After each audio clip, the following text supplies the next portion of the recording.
రాజులపాలెం ఏనుకూరు మండలం. నా పేరు నరేష్ అండి. మేము రైతులను తోట చూడడానికి వచ్చామండి. అగ్ని డూఫ్లోర్ వాళ్ళది అగ్ని 2233 అండి ఇత్తనము. విజిట్ ఉంది, ఫీల్డ్ విజిట్ ఉంది, ఒకసారి చూడడానికి రమ్మంటే వచ్చాము. కానీ ఇక్కడికి వచ్చాక మాకు అర్థమైందండి, అసలు తోటను చూస్తే మాకు వదిలిపెట్టి పోవాలనిపించట్లేదండి. అట్లుంది తోట. దగ్గర గనుపులు, దగ్గర చిక్కటి కాపు పడ్డది. కాయ సైజు కూడా కింద ఎట్లుందో పై దాకా సేమ్ అంతే వచ్చింది. కాయ సైజు కూడా కింద ఏ విధంగా ఉందో చివర కూడా అదే సైజు వచ్చింది. అదే విధంగా చాలా మంది కాటక రావట్లేదు, గింజల శాతం ఉందో లేదో అంటారు. కానీ మేము అదే వచ్చి అబ్జర్వ్ చేసాము. ఇప్పుడు అసలు గింజ నిండుగా ఉందండి. ఇందులో గింజ, మేము చూసిన దాంట్లో గింజ చాలా, అసలు ఇది కాటకు ఖచ్చితంగా కాటకు వస్తుంది ఇది, ఎందుకంటే నిండుగా ఉంది.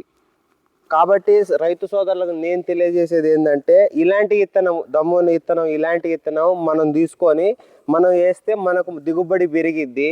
మనకి ఏమైనా ఉన్నా మనం ఇలాంటి ఇత్తనాన్ని ఎంచుకోవాలి.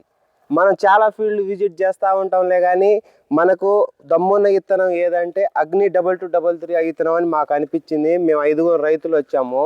ఈ విత్తనము మేము మా ఊర్లో చూసాము, బయట చూసాము, కానీ ఈ ఇత్తనం కాసినంతగా ఏ ఇత్తనం కాయలేదు. చాలా ఫీల్డ్ చూసాము, కానీ అసలు ఈ చిక్కటి కాపు, అసలు ఈ కాయలేనా అండి? అసలు చూడండి ఎట్లా పడ్డదో. బాబా అసలు మాకే మైండ్ బ్లోయింగ్. మేము మస్తు బండిస్తాము, అలాంటిది ఈ కాపుని చూసి మేము షాక్ అవుతున్నాం. అసలు మామూలుగా లేదండి. కాయను చూసి మాకు ఆనందంతో ఉంది. వచ్చే సంవత్సరం మేము వేయాలనే ఆనందం మాకు మా ముఖంలో మీకు కనబడే ఉంటుంది. మేము చూడండి, అసలు ఈ ఇత్తనం మా అన్న వల్ల మాకు తెలిసింది. ఆంజనేయ ఫెర్టిసైడ్స్ గాంధీ చౌక్లో ఇత్తనం దొరికిద్దంటండి. ఖచ్చితంగా ఇలాంటి ఇత్తనాన్ని ఎంచుకోండి. ఎంచుకుంటేనే మనకు దిగుబడి పెరిగిద్ది. మన అప్పులు గిప్పులు ఏమున్నా, మనం బండిచ్చినా, మనం కొట్టే పెట్టుబడి పెట్టినా, ఇలాంటి ఇత్తనాన్ని వేస్తేనే మనకు దిగుబడి వచ్చిద్ది. మన అప్పులు గిప్పులు ఏమైనా ఉన్నా మనకు సంతోషాన్ని కలిగిస్తుంది. కానీ ఏయో ఇత్తనాలు వేస్తాం, కానీ మనకు అంత సాటిస్ఫై అనిపించట్లేదండి. అసలు అగ్ని 2222 చూడండి అసలు ఎట్లుందో. 3322 అసలు మామూలు గాయలేదండి. కింద ఒక కాపు పడ్డది, మళ్ళీ పైకి వచ్చింది చిక్కటి కాపు. మాకైతే చాలా సంతోషంగా ఉందండి. నేనే కాదు, నాలాంటి తోటి రైతులు మీరు కూడా, రెడ్డిగూడెం తల్లాడ పక్కన రెడ్డిగూడెం అండి. ఈ రెడ్డిగూడెంలో ఈ తోట ఉంది. మీరు వచ్చి విజిట్ చేసుకోండి, చూసుకోండి. మామూలుగా లేదండి. ఇలాంటి ఇత్తనాన్ని ఎంచుకోవాలని నేను రైతు సోదరుని కోరుకుంటున్నాను. సైజు ఎలా ఉంది? సైజు విషయంలో కానీ, పైగా నేను ఇంకోటి అబ్జర్వ్ చేశాను, ఇప్పటిదాకా నల్లి అంత అటాక్ లేదు. మాకెళ్ళి చాలా మట్టికి అంత క్లోజ్ అయినాయి. ఈ వెరైటీ కూడా కొద్దిగా నల్లిని తట్టుకుంటుంది. జనవరి 30వ తారీఖు, ఇప్పటికి కూడా బాగా వస్తుంది. జనవరి 30వ తారీఖు ఇప్పటికి కూడా పై కాపు, పూత, కాపు అంత దిగుతుందంటే అసలు మామూలుగా అనిపించట్లేదండి మాకు.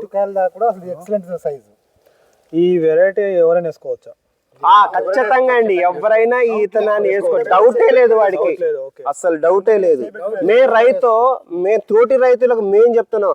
అది కూడా మేము కూడా తల్లాడ పక్కన రెడ్డిగూడెం, ఇది రెడ్డిగూడెంలో వచ్చి ఈ తోటని ఎప్పుడైనా విజిట్ చేసుకోవచ్చు అని నేను కోరుకుంటున్నా.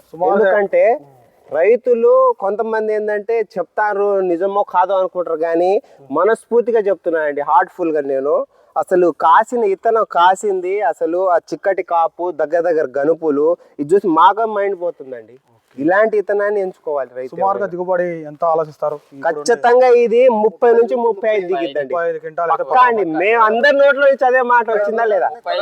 30 నుంచి 35 ఖచ్చితంగా దిగిద్ది కాపు.